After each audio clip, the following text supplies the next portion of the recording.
Welcome to MB classes. చూడండి, 7th class సైన్స్కి సంబంధించి new syllabus third lesson first and second lesson complete అయింది కదా. థర్డ్ లెసన్ చూడండి, ఉష్ణముకి సంబంధించి లైన్ టు లైన్ బిట్స్ చూడండి. జంతువుల నుండి వచ్చే దారాలతో డ్యాష్ వస్త్రాలు తయారవుతాయి, ఉన్ని వస్త్రాలు. మొక్కల నుండి వచ్చే దారాలతో డ్యాష్ వస్త్రాలను తయారు చేస్తారు, నూలు వస్త్రాలు. అలాగే నెక్స్ట్ బిట్ చూడండి, ఒక వస్తువు యొక్క వెచ్చదనంను నమ్మదగిన కొలత దాని ఉష్ణోగ్రత అవుతుంది. సో ఉష్ణోగ్రతను కొలవడానికి వాడే పరికరం థర్మామీటర్. మానవ శరీర ఉష్ణోగ్రతను కొలిచే thermometer clinical thermometer. Clinical thermometer యొక్క ఆకారం ఏ విధంగా ఉంటుందంటే, పొడవైన ఇరుకైన ఏకరీతి గాజు గొట్టాన్ని కలిగి ఉంటుంది. దానికి ఒక చివర బల్బు ఉంటుంది. ఆ బల్బులో పాదరసం ఉంటుంది.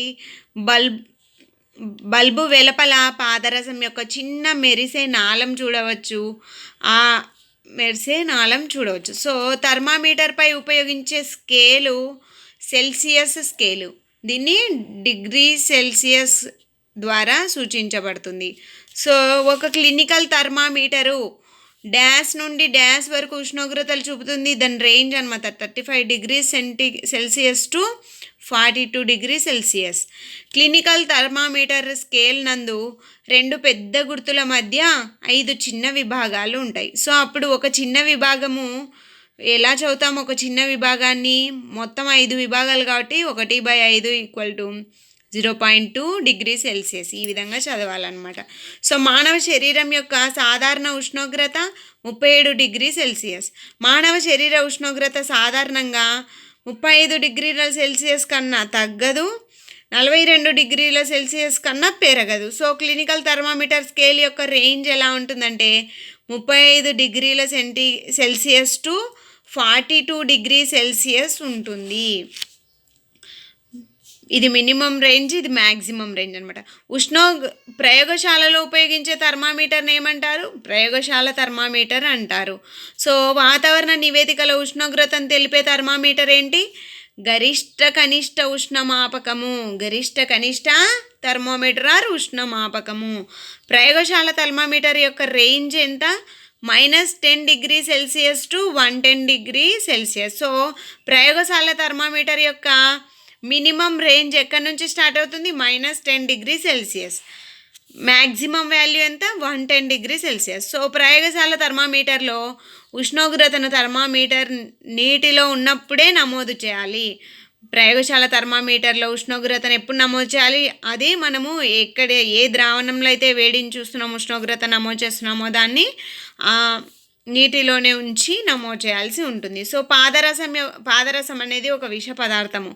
పగిలితే పొరపాటున అది పగిలిందనుకో, దాన్ని పారవేయడానికి చాలా కష్టం, అది తీసి క్లీన్ చేయడం చాలా కష్టం. సో అందువలన అది పాయిజన్ కదా. అందువలన ప్రస్తుతం మనము డిజిటల్ థర్మామీటర్లను ఉపయోగిస్తున్నాము.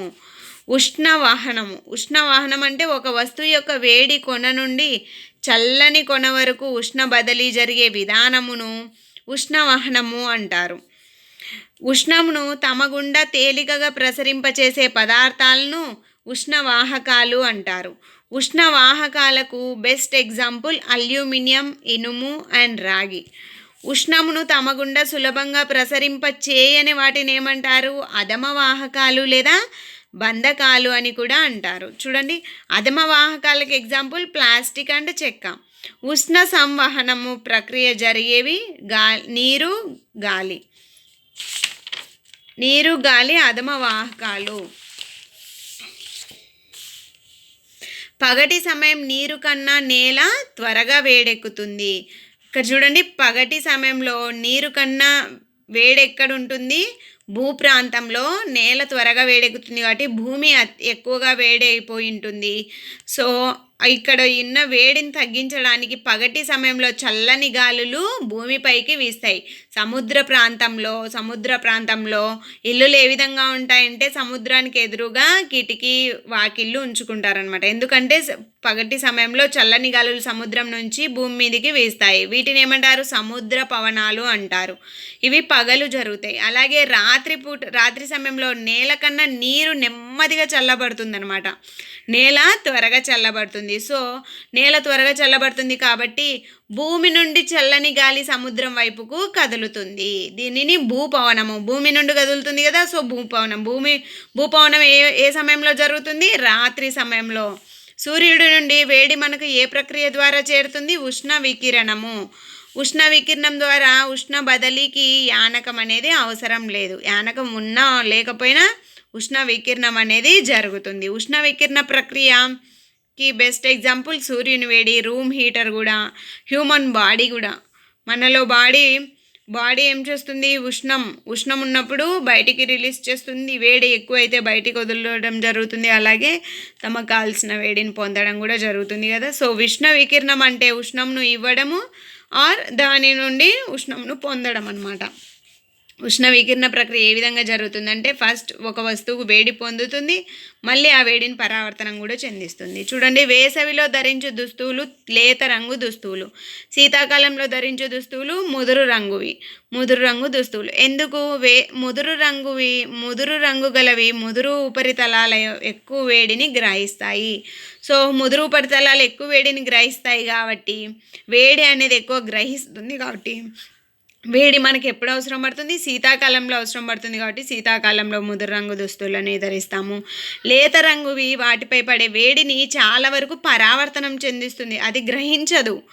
లేత రంగు దుస్తులు గ్రహించకుండా ఆ వేడిని పరావర్తనం చెందిస్తాయి. కాబట్టి మనం వేసవి కాలంలో ఉన్న వేడిని తట్టుకోవడానికి లేత రంగు దుస్తులను ధరించడం మంచిది. ఉన్ని దుస్తువులు అధమ ఉష్ణవాకాలు. Thank you for watching. మీకు కనుక ఈ వీడియో నచ్చినట్లయితే please like, share and subscribe.